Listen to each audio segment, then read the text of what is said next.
Hello dear learners, welcome to my channel and this is Moni ma'am and today we are going to learn what is the difference between can and may model।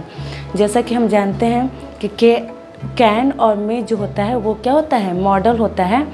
और जो आपका तो बात आती है कि model क्या होता है, तो पहले हम समझते हैं कि मॉडल क्या होता है। मॉडल आपका स्पीकर की जो इंटेंशन होती है, स्पीकर के एक्शन से रिलेटेड जो इंटेंशन होती है उसको बताने के लिए हम मॉडल का यूज़ करते हैं। तो अब हम इस वीडियो में आज हम कैन और मे मॉडल में क्या डिफरेंस है इसको हम जानने की कोशिश करेंगे। तो देखिए, जैसे कि हम लोग हिंदी पढ़ते हैं, बच्चे क्या करते हैं, हिंदी में जैसे हमें सिखा दिया जाता है कि अगर सकता है सकती है तो कैन और मे में से आप कुछ भी यूज़ कर सकते हैं। लेकिन अगर सही तरीके से देखा जाए तो ये क्या होता है, बहुत गलत अप्रोच है कैन और मे मॉडल को समझने का। तो इस वीडियो में हम क्या करेंगे, कैन और मे मॉडल का क्या सही यूज़ होना चाहिए हमें समझने के लिए, उसको हम सीखेंगे। तो देखिए, जो कैन मॉडल होता है वो हमें बताता है किसी पर्सन की एबिलिटी को एक्सप्रेस करने के लिए हम कैन मॉडल का यूज़ करते हैं, जबकि मे मॉडल का यूज़ हम करते हैं किसी एक्शन के होने की क्या पॉसिबिलिटी है इसको बताने के लिए हम मे मॉडल का यूज़ करते हैं। तो हमें क्या समझ में आया कि कैन मॉडल जो होता है किसी पर्सन की एबिलिटी को बताने के लिए हम कैन मॉडल का यूज़ करते हैं। यूज़ किसी एक्शन के होने की क्या पॉसिबिलिटी है ये बताने के लिए हम मे मॉडल का यूज़ करते हैं। तो दोनों में बेसिकली ये डिफरेंस बहुत ज़्यादा है। तो हम इसको एक सेंटेंस के माध्यम से समझेंगे कि कैन और मे मॉडल में क्या डिफरेंस होता है। जैसे अगर हमने कहा कि जैसे मैंने कहा ही डैश हेल्प मी, कि वह मेरी सहायता कर सकता है। तो इसमें देखिए हम क्या लगाएं, कैन यूज़ करें कि मे यूज़ करें। देखिए, कुछ सेंटेंस ऐसे होते हैं कि उसमें हम मे भी यूज़ कर सकते हैं और कैन भी यूज़ कर सकते हैं, लेकिन उनमें बहुत डिफरेंस हो जाएगा। तो हमें उसके डिफरेंस को समझना है। तो इस वीडियो में हम उसके डिफरेंस को समझेंगे। देखिए, यहाँ पे हम ही, कैन या फिर मे दोनों यूज़ कर सकते हैं, ही, मे या कैन हेल्प मी। ठीक है, तो यहाँ कैन और मे दोनों मॉडल यूज़ हो सकते हैं, लेकिन दोनों में बहुत ज़्यादा डिफरेंस है। जो यहाँ पे कैन है वो ही की एबिलिटी को बताएगा, उसकी कैपेसिटी को बताएगा। जैसे इसका मतलब हुआ कि उसमें क्या है, उसमें क्षमता है, उसमें सामर्थ्य है कि वह क्या कर सकता है, मेरी मदद कर सकता है। लेकिन वो मेरी मदद करेगा कि नहीं करेगा हम इस सेंटेंस के माध्यम से नहीं बता सकते। इस सेंटेंस में हम ऐसा नहीं श्योर कह सकते कि उसमें एबिलिटी तो है लेकिन वो मेरी मदद करेगा कि नहीं करेगा, इस सेंटेंस में ऐसा कुछ नहीं पता चल रहा है। लेकिन अगर हम ये लिख दें कि ही मे हेल्प मी, तो देखिए यहाँ पे इसका मतलब हुआ कि जो अभी हमने थोड़ी देर समझा पहले कि मे जो होता है वो क्या करता है, एक्शन की पॉसिबिलिटी को बताता है कि एक्शन होने के कितने चांसेस हैं। तो यहाँ जो मे मॉडल है उससे हमें पता चल रहा है कि उसके हेल्प करने की चांसेस हैं। अगर हम मे यूज़ करेंगे तो इसका मतलब हो जाएगा कि वह हो सकता है कि मेरी हेल्प कर दे, वह मेरी हेल्प कर दे। लेकिन अगर हम यहाँ पे कैन मॉडल यूज़ करेंगे तो उसका मतलब होगा कि उसमें क्षमता है, मतलब उसके पास पैसा है या और भी कुछ तरीके हैं जिस तरीके से वो मेरी हेल्प कर सकता है, लेकिन वो मेरी हेल्प करेगा कि नहीं करेगा ये कुछ कहा नहीं जा सकता। अदरवाइज़ आप इस सेंटेंस में he may help me and he can help me दोनों सेंटेंस सही है, लेकिन दोनों में बहुत डिफरेंस है, दोनों के मीनिंग में बहुत डिफरेंस है। तो हमें इस डिफरेंस को समझना है। तो आई थिंक आपका ये फर्स्ट क्लियर हुआ कि मे कहाँ यूज़ होता है और कैन किस स्थिति में यूज़ होता है। तो आपको कैन पर्सन की जो स्पीकर है उसकी एबिलिटी को बताने के लिए हम कैन यूज़ करते हैं, और मे का यूज़ होता है एक्शन की होने की कितनी पॉसिबिलिटी है इसको बताने के लिए। हम पहले वाले सेंटेंस में हम में से कुछ भी यूज़ कर सकते थे, बस उसके मीनिंग में क्या होता है, डिफरेंस हो जाता है। लेकिन कुछ ऐसे भी सेंटेंस होते हैं जहां आप मे और कैन में से किसी एक का ही यूज़ कर पाइएगा। तो चलिए इस तरह के सेंटेंस को भी समझते हैं। देखिए, अगर हमने कहा इट डैश रैन टुनाइट, तो मतलब आज बारिश हो सकती है।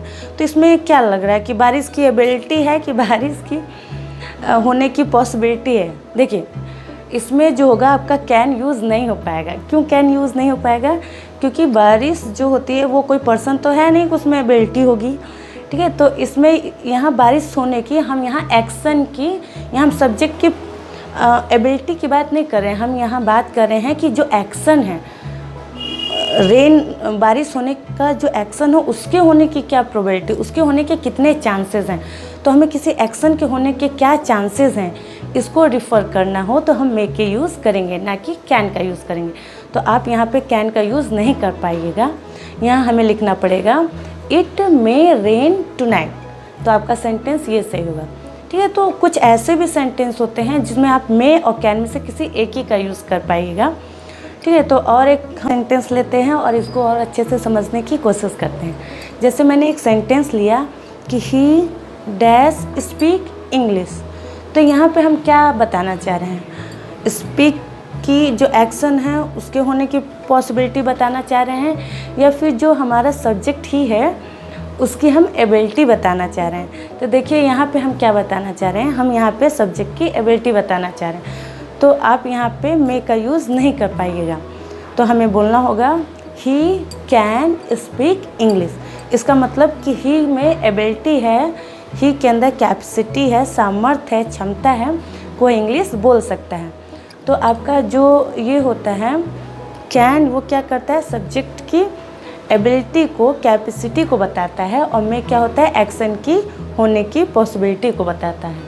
तो आपका ये क्लियर हुआ होगा मे और कैन में पहला डिफरेंस। चलिए अब मे और कैन के दूसरे डिफरेंस को भी हम लोग समझ लेते हैं। तो देखिए मे और कैन का यूज़ हम किसी को परमिशन देने या किसी से परमिशन लेने के भी लिए भी यूज़ करते हैं। तो इसको हम एग्जांपल से समझते हैं। देखिए जो पहले हम समझते हैं कि मे और कैन में परमिशन के दौरान क्या डिफरेंस होता है। देखिए जो आपका मे होता है वो हमारा फॉर्मल, अगर हम किसी से फॉर्मल वे में परमिशन मांगते हैं तो हम मे का यूज़ करते हैं, और किसी से इनफॉर्मल वे में हम परमिशन मांगते हैं तो कैन का यूज़ करते हैं। तो फॉर्मल वे का मतलब क्या होगा? फॉर्मल वे मतलब औपचारिक रूप में, जैसे हमें अपने टीचर से परमिशन मांगनी है, या अपने कोई ऑफिस में है तो अपने बॉस से, या अपने से कोई बड़े पोस्ट पे अधिकारी है उससे, या स्टूडेंट को अपने टीचर से। तो इस केस में हम फॉर्मल आपका परमिशन मांग सकते हैं। तो फॉर्मल परमिशन के लिए हम मे का यूज़ करते हैं। और दूसरे में अगर हम इनफॉर्मल वे हो गया, हमारे फ्रेंड्स हो गए, रिलेटिव हो गए, तो इनमें हम कैन का यूज़ कर सकते हैं। तो हमें ये समझ में आया कि अगर किसी पर्टिकुलर एक व्यक्ति से अगर हमें परमिशन मांगना है या तो देना है तो हम कैन में से किसी का भी यूज़ कर सकते हैं। लेकिन अगर हमारा जो परमिशन है वो जनरल है, किसी एक पर्टिकुलर को हमें ना परमिशन देना है बल्कि जनरल सेंस में हमें परमिशन को यूज़ करना है, तो आप वहाँ पे कैन का ही यूज़ कर पाइएगा, मे का यूज़ नहीं कर पाइएगा। जैसे अगर हम कहें कि यू डैश वोट आफ्टर 18, तो इसमें आप क्या यूज़ कर पाइएगा कि आप जो हैं 18 साल के बाद वोट दे सकते हैं। तो यहाँ आप क्या यूज़ कर पाइएगा, कैन कि मे, कौन क्या सही पड़ेगा? तो देखिए ये जो वोट देना है ये तो किसी पर्टिकुलर के लिए है नहीं कि कोई हमें परमिशन देगा कि आप वोट दीजिए। ये गवर्नमेंट के द्वारा एक लॉ है, एक सिस्टम बना है, ये अथॉरिटी पहले से ही हमें मिली है कि अगर हम 18 के हो जाते हैं तो कोई भी वोट दे सकता है। तो ये आपका हमारा जनरल टाइप का अगर परमिशन है तो उसमें हम कैन का यूज़ करेंगे, मे का यूज़ नहीं करेंगे। तो इस सेंटेंस को हमें ऐसे बनाना पड़ेगा कि यू कैन वोट आफ्टर 18। तो इसको हम ऐसे बना लेंगे क्योंकि ये क्या है, हमारा जनरल परमिशन है, ना कि पर्टिकुलर परमिशन है। अगर पर्टिकुलर परमिशन है तो आप कैन और मे दोनों में से किसी का भी यूज़ कर सकते हैं। तो आई होप आपको समझ में आ गया होगा जो कैन और मे में दो मेजर डिफरेंस होते हैं। तो कैन और मे में मेजर ये बहुत ज़्यादा डिफरेंस होते हैं और हम अक्सर इसी में गलतियाँ करते हैं। हम हिंदी से पढ़ लेते हैं सकता है, सकती हैं, और जहाँ इच्छा हुआ मे लगा दिए, जहाँ इच्छा हुआ कैन लगा दिए। तो कुछ सेंटेंस हमने अभी तक ये सीखा कि कुछ सेंटेंस ऐसे भी होते हैं जहाँ आप मे और कैन में से कोई भी यूज़ कर लीजिएगा, लेकिन दोनों के मीनिंग में बहुत डिफरेंस हो जाएगा। और कुछ ऐसी कंडीशन हो भी सकती हैं जहां आप कैन में से किसी एक ही का यूज़ कर पाइएगा। तो हमें इनके डिफरेंस को समझना बहुत ज़रूरी है। तो आई होप आपको समझ में आया होगा वीडियो। और कोई भी क्वेश्चन हो इससे रिलेटेड तो प्लीज़ कमेंट ज़रूर कीजिएगा। और thank you for watching video.